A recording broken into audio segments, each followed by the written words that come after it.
দিল্লি না ঢাকা, এই স্লোগানের উত্তাপ এখনো পুরোপুরি ঠান্ডা হয়নি, কিন্তু বাস্তবতার রাজনীতিতে আবারও কাছাকাছি আসার ইঙ্গিত দিচ্ছে বাংলাদেশ ও ভারত। দীর্ঘ অস্বস্তিকর সময় পার করে ঢাকায় নতুন রাজনৈতিক সরকার গঠনের পর প্রথম উচ্চ পর্যায়ের সফরেই তৈরি হয়েছে কূটনৈতিক কৌতূহল। এই সফর কেবল আনুষ্ঠানিকতা নয়, বরং দুই দেশের সম্পর্কের নতুন অধ্যায়ের সূচনা হতে পারে, এমনটাই মনে করছেন বিশ্লেষকরা।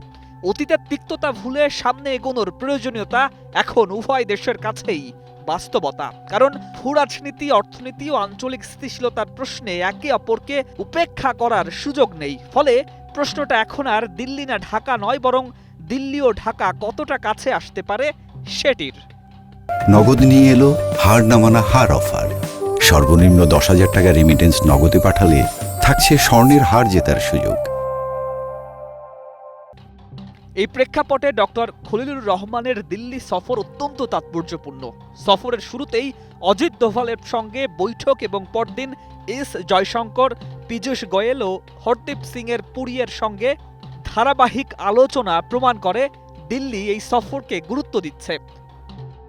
গঙ্গা চুক্তি নবায়ন, বাণিজ্য সুবিধা পুনর্বহাল এবং জ্বালানি সহযোগিতা, এসব ইস্যুতে সম্ভাব্য অগ্রগতি দুই দেশের সম্পর্ককে বাস্তব ভিত্তিক দিকে নিয়ে যেতে পারে। এমনকি দুই পররাষ্ট্রমন্ত্রীর একসঙ্গে আন্তর্জাতিক সম্মেলনে যাত্রা করাও কূটনৈতিকভাবে একটি শক্তিশালী বার্তা বহন করে। এতে বোঝা যায় পারস্পরিক বোঝাপড়া তৈরির চেষ্টা চলছে নীরবে।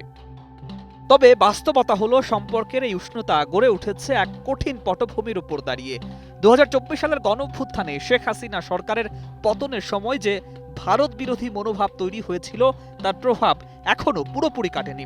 দিল্লি না ঢাকা স্লোগান, ভারতীয় পণ্য বয়কট, এমনকি কূটনৈতিক স্থাপনায় হামলার মতো ঘটনাগুলো দুই দেশের জনগণের মধ্যে এক ধরনের মানসিক দূরত্ব তৈরি করেছে। পাল্টা প্রতিক্রিয়ায় ভারতও ভিসা সীমিত করা ও বাণিজ্য সুবিধা প্রত্যাহারের মতো পদক্ষেপ নেয়। ফলে সম্পর্ক এখনো আস্থার সংকটে ভুগছে। এই অবস্থায় শুধু সরকারি উদ্যোগ নয়, জনগণের মনস্তত্ত্বও বড় ফ্যাক্টর হয়ে দাঁড়িয়েছে। এর পাশাপাশি রাজনৈতিক বাস্তবতাও কম গুরুত্বপূর্ণ নয়। বাংলাদেশ জাতীয়তাবাদী দল সরকারের বাংলাদেশ ফার্স্ট নীতি এবং ভারতের অভ্যন্তরীণ রাজনীতিতে ভারতীয় জনতা পার্টি এর কৌশল দুটি সম্পর্কের গতিপথকে প্রভাবিত করছে। বিশেষ করে পশ্চিমবঙ্গ ও আসামের নির্বাচনকে ঘিরে বাংলাদেশ বিরোধী বক্তব্য ভারতের রাজনীতিতে গুরুত্বপূর্ণ হাতিয়ার হয়ে উঠেছে।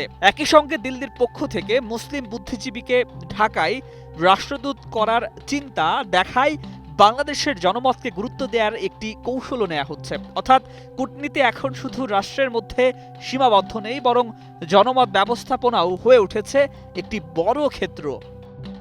সবশেষে বাস্তবতা বলছে, সব বাধা সত্ত্বেও সম্পর্ক ছিন্ন হওয়ার কোনো সম্ভাবনা নেই, বরং ধীরে ধীরে পুনর্গঠনের দিকেই এগোবে। কারণ বাণিজ্য, যোগাযোগ, জ্বালানি ও নিরাপত্তার সব ক্ষেত্রেই দুই দেশ পরস্পরের উপর নির্ভরশীল। নরেন্দ্র মোদীর সরকারের কৌশল হোক বা ঢাকায় নতুন সরকারের বাস্তববাদী অবস্থান, উভয় পক্ষই সম্পর্ক স্বাভাবিক রাখতে আগ্রহী।